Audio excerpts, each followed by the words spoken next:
When Margot Winters opened a yellowed envelope postmarked nearly 70 years earlier from Buenos Aires, she never imagined it would rewrite the story she'd spent her entire life accepting. Decades after her husband James vanished over Tunisia, an old suitcase, hidden letters, and whispers of a shadow operative known only as C. Harper revealed a truth too extraordinary to have hoped for: that James hadn't abandoned her. He'd sacrificed his identity to protect her from dangers she never knew existed. The discovery of secret missions, hidden safe houses, and a quiet cabin near the Andes shattered the silence she had faithfully carried for 8 decades. Stay until the end. What would you do if the person you loved most disappeared? Not because he stopped loving you, but because loving you meant leaving you behind? Margot Winters still remembered the summer of 1943 as if it were yesterday. The sweltering heat of Virginia had mingled with the nervous excitement of a nation at war, and it was during that time she married James Callahan, a quiet, clever bomber pilot whose crooked smile and steady gaze promised solace in a world turned uncertain. They met at a USO dance outside Richmond. While others exchanged polite pleasantries and timid glances, James had done something bold. Instead of asking for her number, he scribbled his own across the back of an old ration ticket and slipped it into her coat pocket as she passed by, as if that fleeting moment could seal a destiny. Margot never called him back immediately.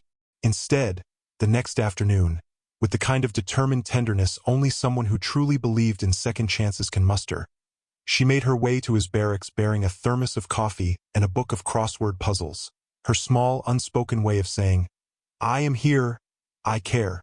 They married only 10 days later in a candlelit chapel, its walls echoing with the soft strains of a hymn as rationed roses clung to the altar and rain-soaked shoes shuffled quietly on the worn wooden floor. James wore his dress blues with a natural dignity, while Margot, in her sister's borrowed veil, shone with a quiet hope that, for a moment, the world might seem kind again.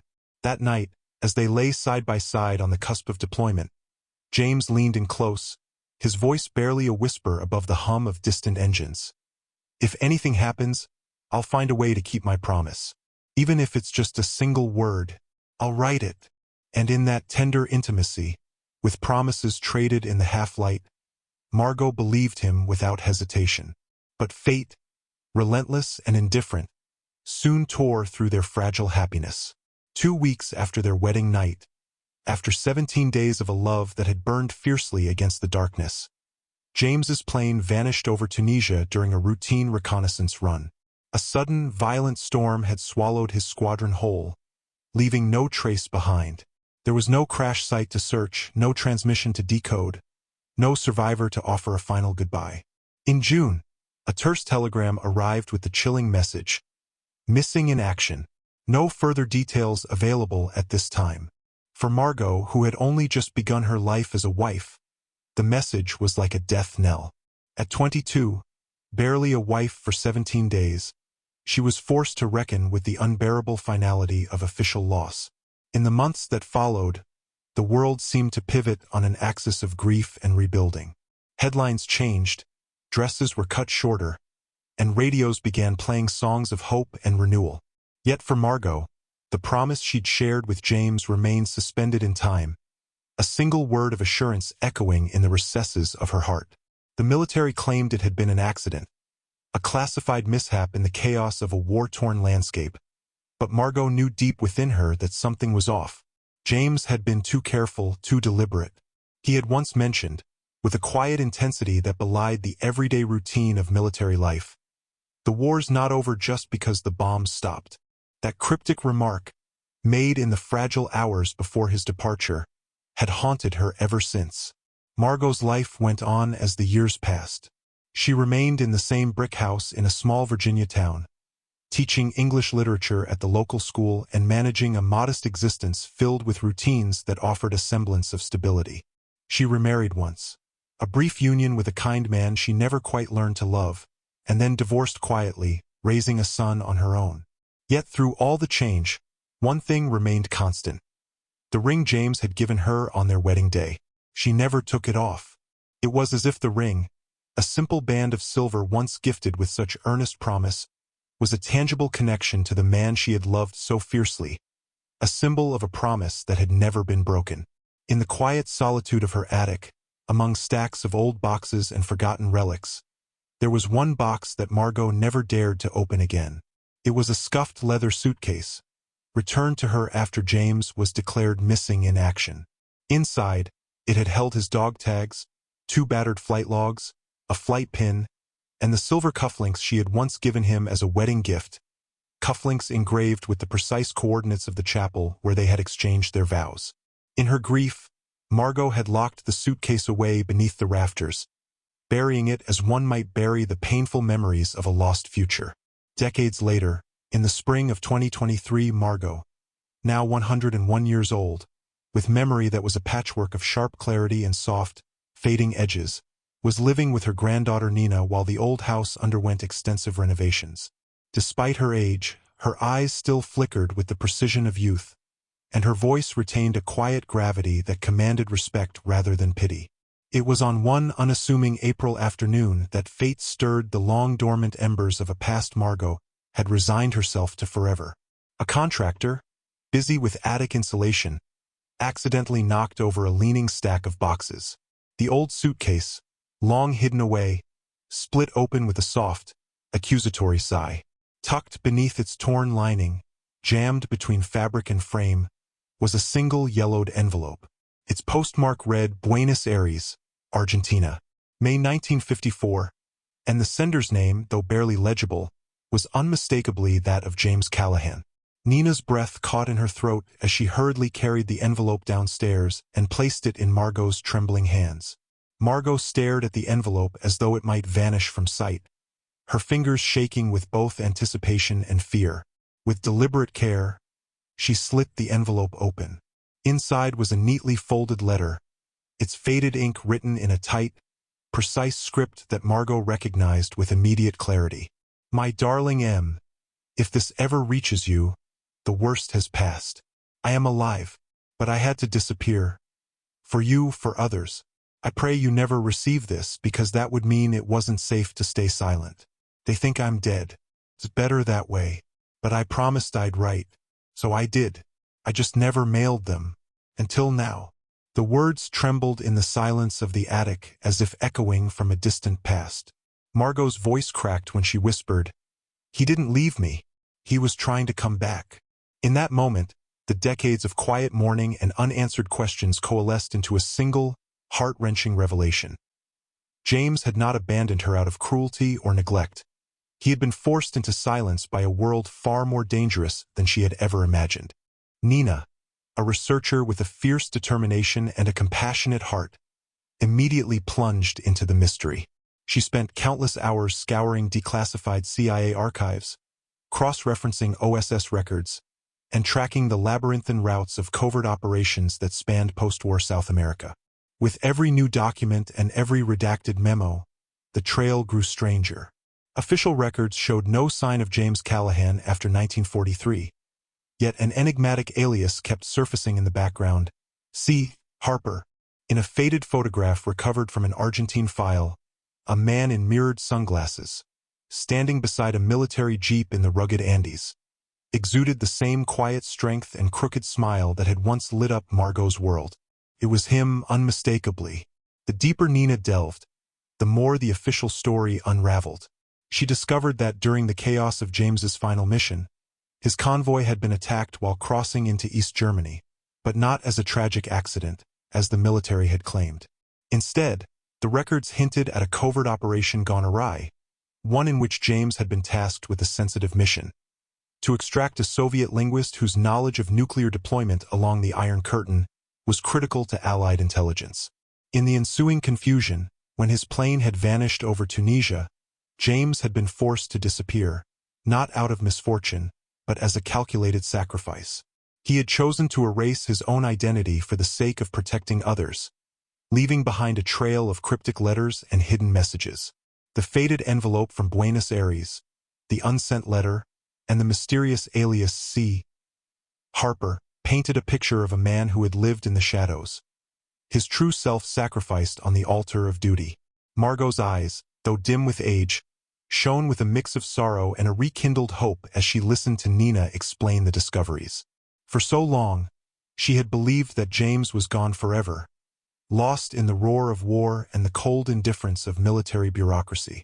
Now, with the evidence laid bare before her, she began to understand that his disappearance was not the final chapter of their story, but rather a painful detour written by a world too dangerous for ordinary love. And so, as the remnants of the past stirred to life around the dusty attic of her old home, Margot felt the weight of the secret she had borne for 77 years begin to lift. The suitcase, the unsent letters, and the cryptic note had all been silent witnesses to a love that had never truly died. It had simply been forced into hiding. With trembling hands and a heart both heavy and hopeful, she prepared herself to confront the truth of a life that had been as much about sacrifice as it was about love. Nina's determination to unlock the mystery consumed her every waking hour. With Margot's blessing and her own heart pounding with both hope and trepidation, she began piecing together the scattered clues that lay hidden in old documents and forgotten memories. Late nights in the study became her sanctuary, where amidst the soft hum of a desk lamp and the whisper of turning pages, she compiled a growing dossier on the enigmatic James Callahan. A dossier that now pointed to a covert life far beyond what anyone had ever imagined. Her first stop was to re-examine every scrap of evidence Margot had kept. The battered leather suitcase, long hidden in the attic, had once seemed like a relic of sorrow. Now, in the glow of new purpose, Nina carefully spread out the items on the old oak desk in the study. The unsent letter with its fragile promise, the silver cufflinks engraved with coordinates, and, most curiously, the series of 6 letters tucked away in the false panel of the suitcase. Each letter, written in James's unmistakable hand, began with the same tender salutation, "My darling M." They were simple, yet each carried an undercurrent of urgency, a secret language of love and loss interwoven with hints of clandestine operations. One letter, in particular, sent shivers down Nina's spine. "They call me Harper now. I live in shadows, but I built a house near the mountains. One day I hope to mail you everything. I miss how you used to laugh when I got my crossword clues wrong. You once told me silence was a kind of loyalty. I hope mine kept you safe." These words, raw and bittersweet, confirmed what Margot had always suspected deep in her heart. James had not merely been a casualty of war.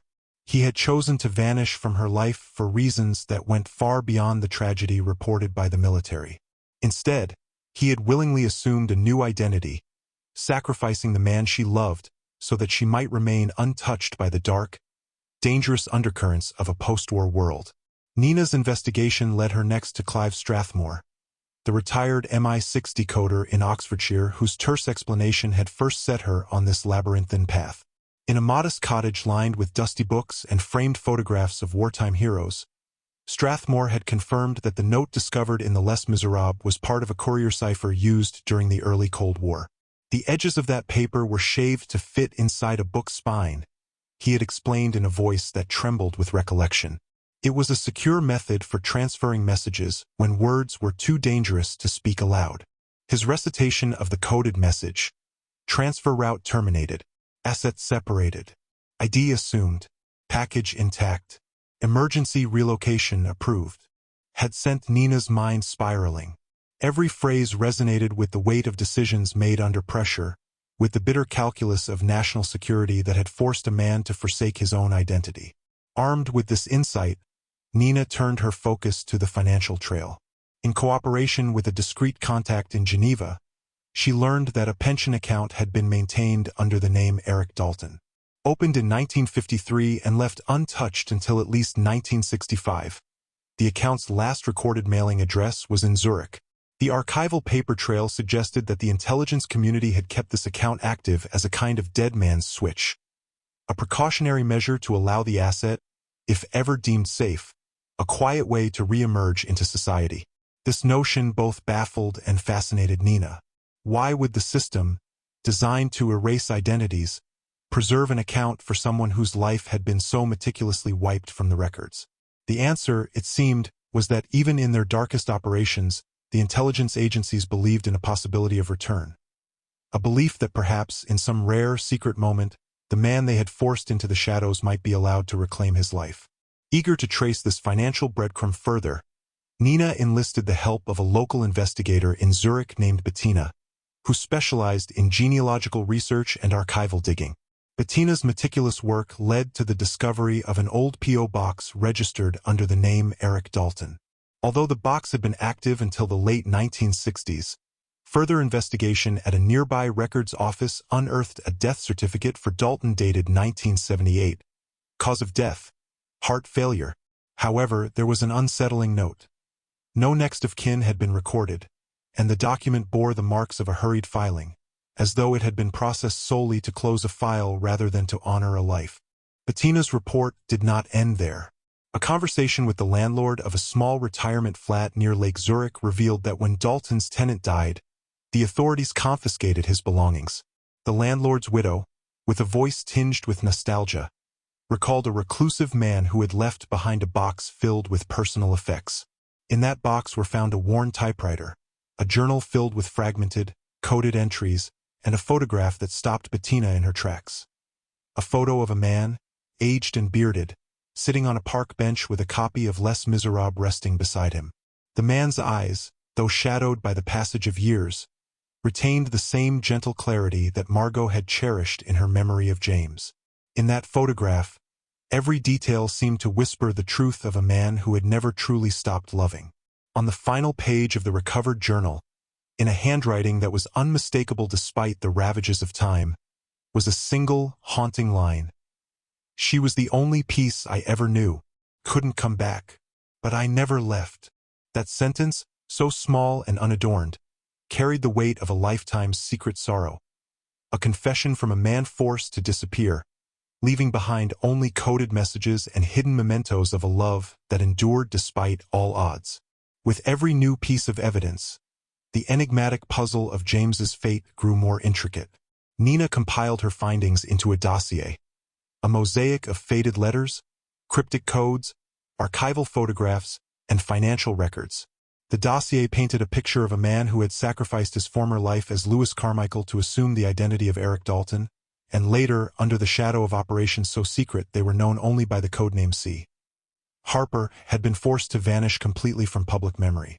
His disappearance had not been a tragic accident but a calculated act, a desperate bid to protect his wife, Alice, and perhaps countless others from the dangerous fallout of covert operations during the early Cold War.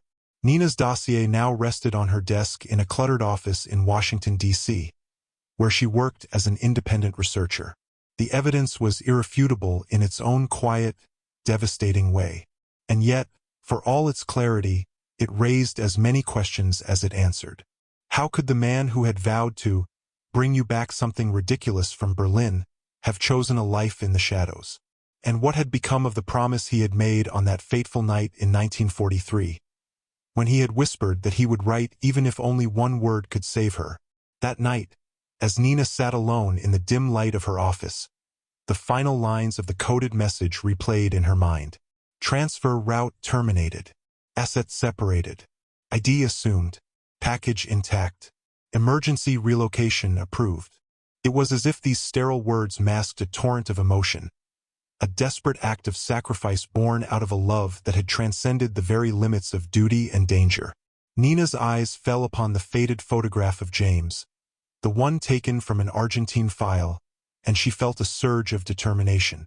The trail, though cold and complex, still held the promise of unraveling a story that had haunted her family for nearly 8 decades. In that moment, Nina made a choice.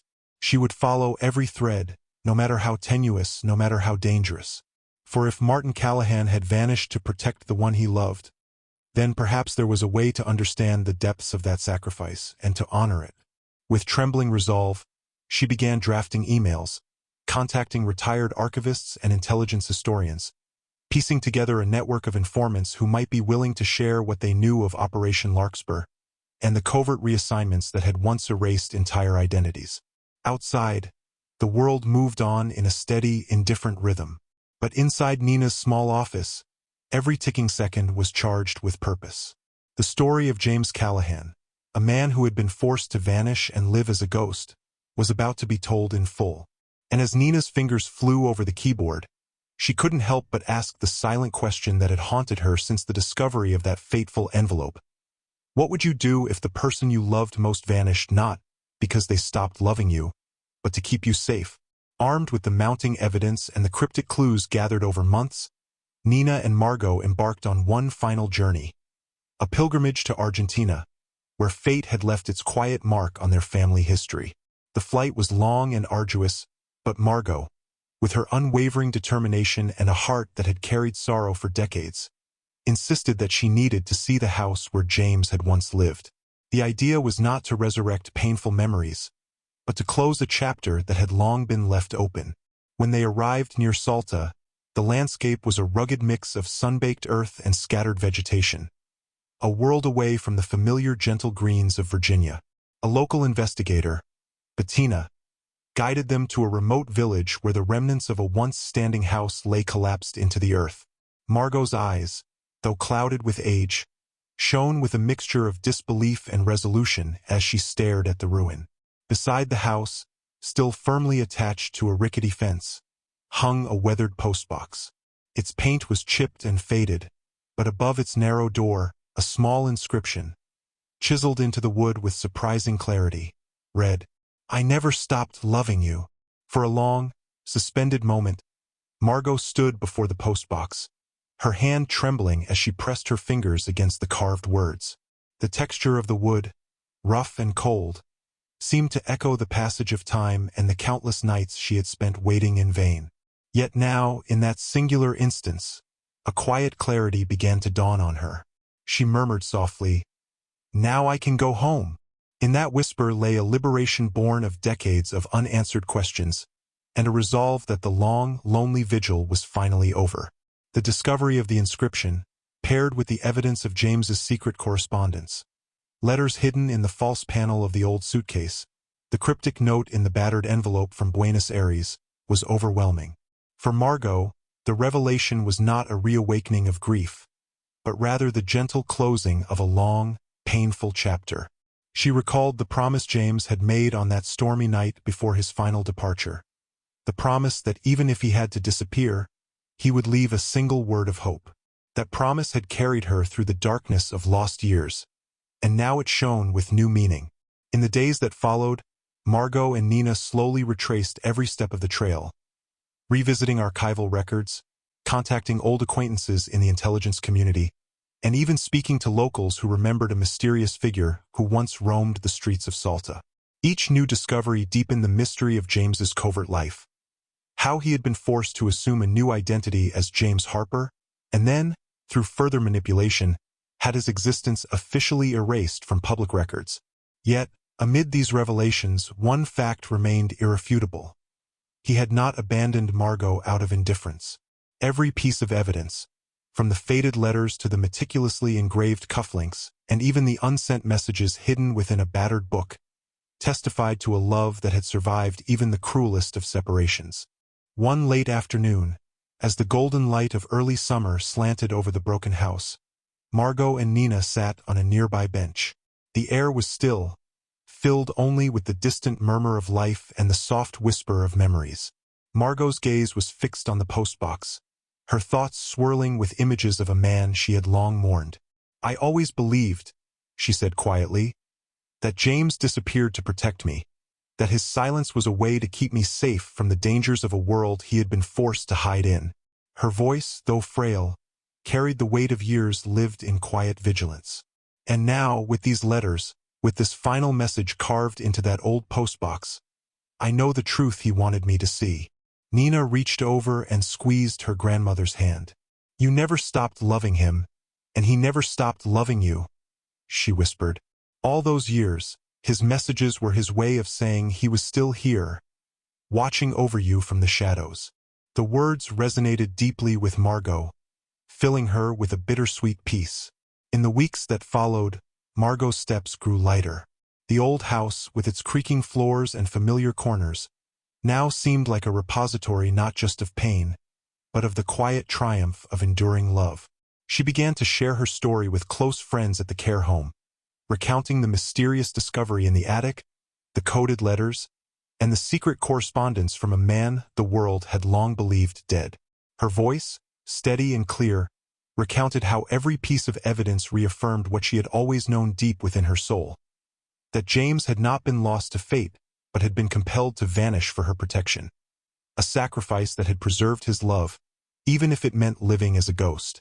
Nina continued her relentless research, gathering every scrap of archival data and piecing together a timeline that stretched from the summer of 1950 to the shadowed corridors of Cold War intelligence.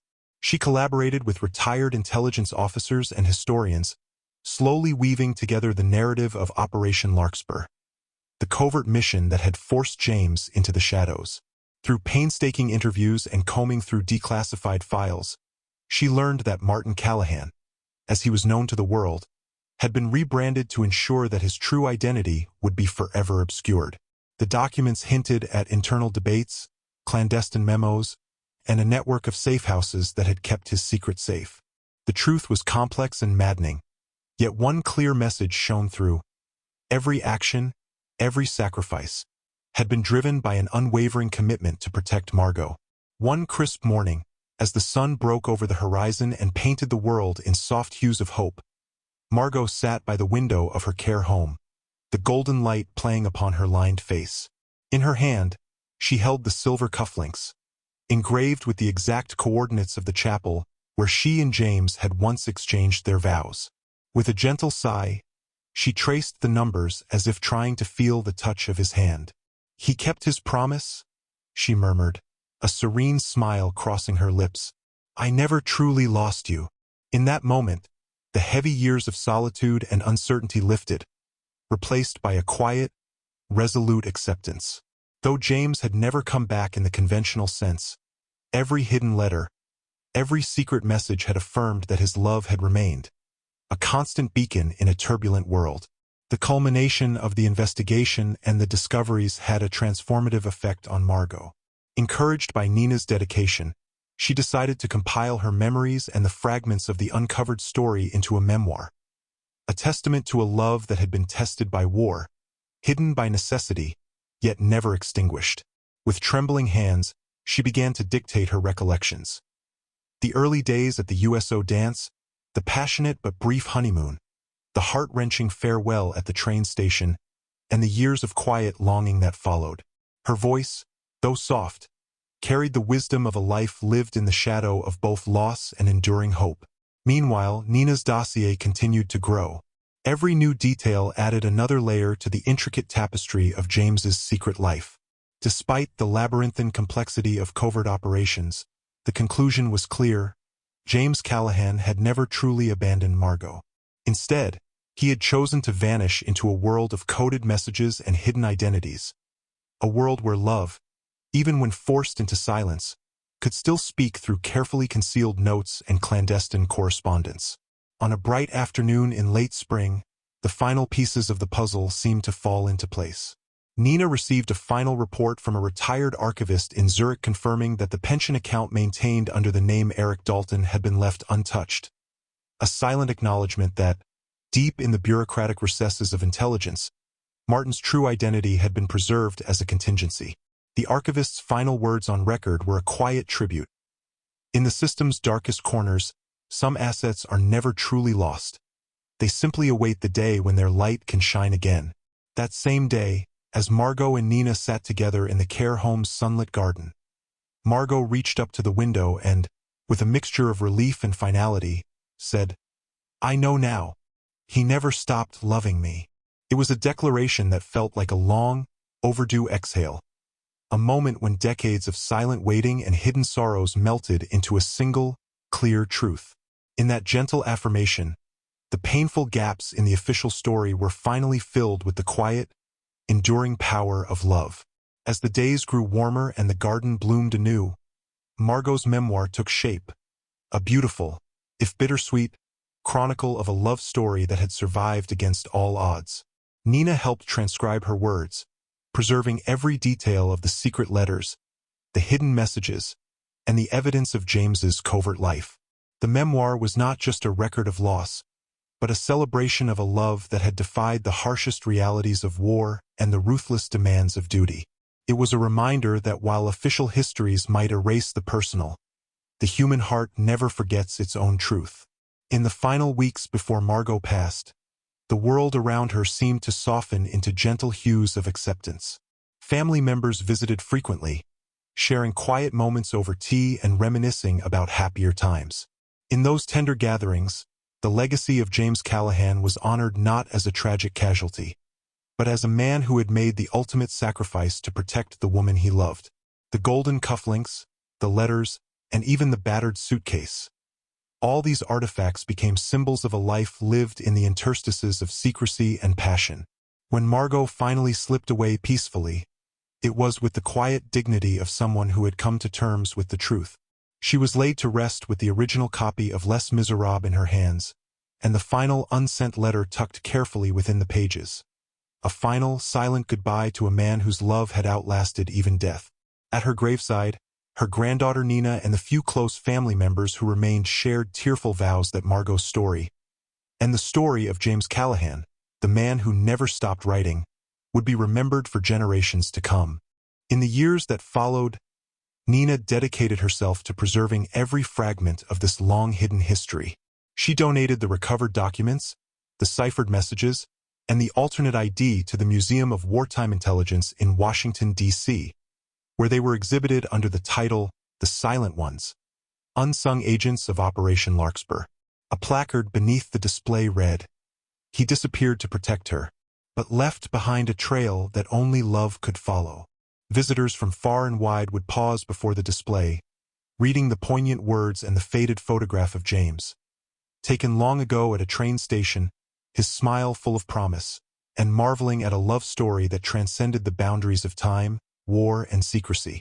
As the exhibit became a quiet beacon for those seeking to understand the human cost of conflict and the resilience of the heart, Nina often reflected on the legacy of her great-aunt Margot. Despite decades of enforced separation and unspeakable loss, Margot had never lost hope. And though the world had long since moved on, the gentle, unyielding truth remained. True love endures, even when it is forced to hide behind layers of silence and covert sacrifice. Now, as dusk settled over Washington, D.C., and the museum's soft lights cast long shadows across the artifact display, Nina sat quietly in front of the glass case. The final inscription on the plaque read, "He never stopped writing. She never stopped waiting." With a deep, steady breath, she whispered, "That is our truth." In that moment, the echoes of a lifetime, of whispered promises, covert missions, and enduring love, merged into a single, timeless heartbeat. And while the official story had long been written off as tragedy, the truth of their hidden journey shone as a beacon of hope, proving that even in the darkest night, love's light can guide us home. Thanks for watching to the end. If you enjoyed this story, be sure to hit that like button and subscribe for more. See you next time.